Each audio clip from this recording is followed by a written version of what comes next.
By the end of this video, niching inside of your coaching business is going to be a thing of the past. 3 steps. Let's go. Oh, yeah. Welcome back to ILC TV. If you're a coach or a consultant and you've ever asked yourself whether or not you are talking to the right people, you're targeting the right people, or hell, even working with the right people, this video is for you because I'm going to be showing you how to niche the right way so you can make some more money. It's going to be more impactful. All the things that can be good are going to happen when you start niching the right way. All right. If you're new here, make sure you get subscribed.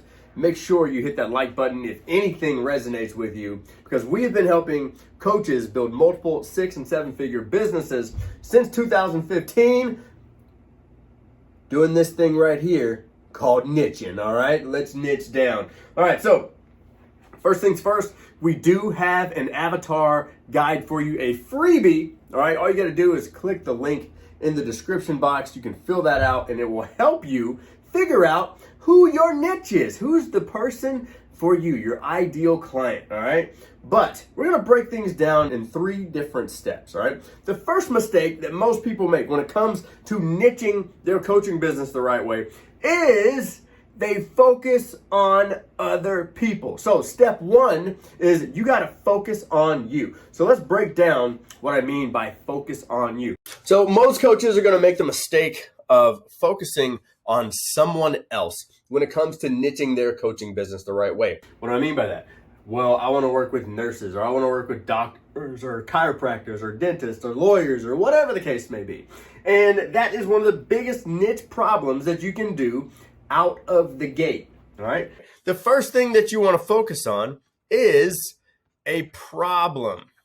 Okay. Now you can either niche versus the problem or the person. Okay. Now, not saying that you always have to niche on the problem. However, most coaches solve a particular problem.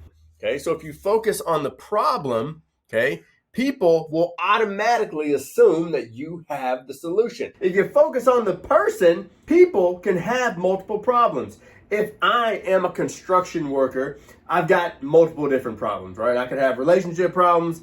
I could have back problems. I could have all sorts of problems, right? If I'm a construction worker. I know maybe that's a horrible example. I don't know. However, if I have a particular problem, then I'm going to be looking for someone to solve that problem for me. Therefore, if you niche based off of the problem you solve, then you are going to attract more people and they are going to specifically have that problem. I know your mind is probably blown by this concept.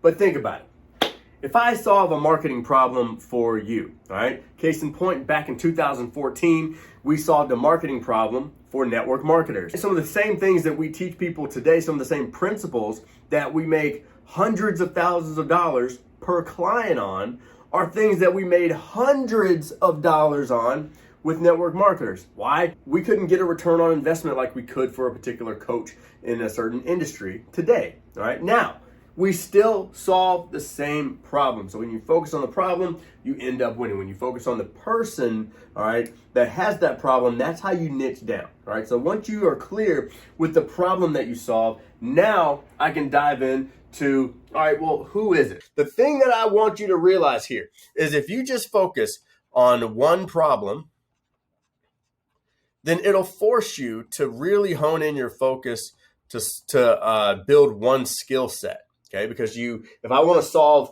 a marketing problem, then I have to dive into being really, really good at marketing so I can get better at that problem. And once I do that, it's going to allow me to attract my one micro niche. Now, what's the difference between a niche and a micro niche? If you're a financial coach, then it could mean the difference between solving a financial problem for CEOs that are billionaires versus solving a financial problem for recent college grads. If you're a relationship coach, I'm going to get paid more money fixing a relationship problem for business owners versus fixing a relationship problem for high schoolers. You know what I mean? Who's going to have your money? So in the comments section, here's what I want you to do. I want you to let me know what problem you solve. Go right now. Go do it. Step number 2 is now figuring out the who. Once I actually have figured out, all right, I solved this problem. Okay, now I can just create a list of people who have the same problem. So if I solve a relationship problem and I know that I solved this relationship problem, that's your first niche that you want to hang out in. The second step is, let me go get some clients, or let me do some beta work and figure out who I actually want to work with, who brings up my energy. Am I having conversations with people? My energy is going up. Can I start to pick out similar qualities from people that I'm working with? So for us, we started working with coaches. It was like, oh, well, there's these coaches over here, and then like there's these John Maxwell coaches, Zig Ziglar coaches, there's these Brooke Castillo coaches, and these are the ones that like we're having amazing conversations with. So now our micro niche was these life and business coaches. Now, do we still work with relationship coaches? Yes, because we still solve their problem.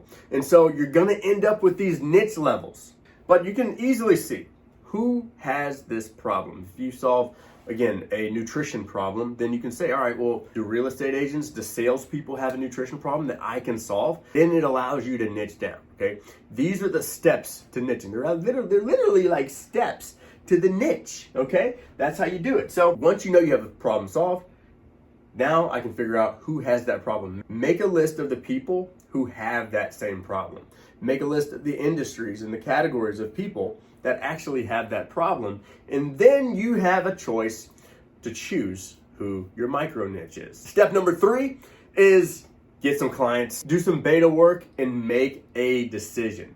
All right? If you find out that, hey, I'm gonna solve this problem, and you end up with, let's just say you end up getting 10 clients, whether they're beta clients and they pay for free or they pay a low ticket or whatever the case may be, you've got 10 people that became a client. Ideally, the numbers always look like this.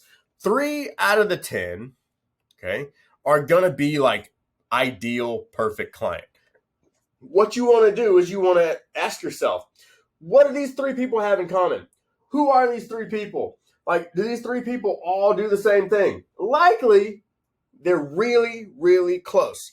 So what you're going to do now is then you're going to look for 10 people who are your next clients, who are the equivalent of those 3 people. Hopefully that makes sense. I'm drawing this out for you. But again, I want these next 10 people to be exactly like these 3 people. Okay. And what you're going to find is if you do that once, twice, maybe even 3 times, you're gonna find your exact micro niche of person that will pay you what you want.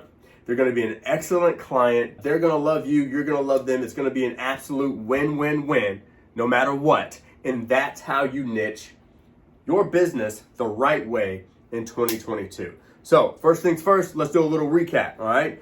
Tell me what problem you solve. Get clear with the problem you solve. Let me know in the comment section, all right? When you get clear with your problem, people will automatically think that you have the solution to that problem. Next step is I wanna make a list of all the different kinds of people that have that problem and then circle your top 3 to 5 of who you're looking for, okay? That way our message can at least start to resonate with our top projected people that we want to work with. And then the next thing is go get a few clients, whether you got to get them for free, whether you got to get them low cost. If you've gone through our clients today funnel, make sure you go through that because it'll show you how to get a client today. But then after you get those clients, then simply evaluate. Who are the ones that made me feel the best? Who are the ones that were just amazing to work with? It was a synchronized relationship and it was amazing. There you go. That's how you niche your business the right way. If this video helped, make sure that you again subscribe, hit that like button, and we want to see you. We want to hear from you inside of our Facebook community where you can find other coaches just like you building 6, 7, and even 8-figure businesses. It's called Group Coaching Secrets. Make sure you're inside, okay? Click the link below, and we'll catch you on one of our next videos to help you grow your coaching business. I'm outie. See ya.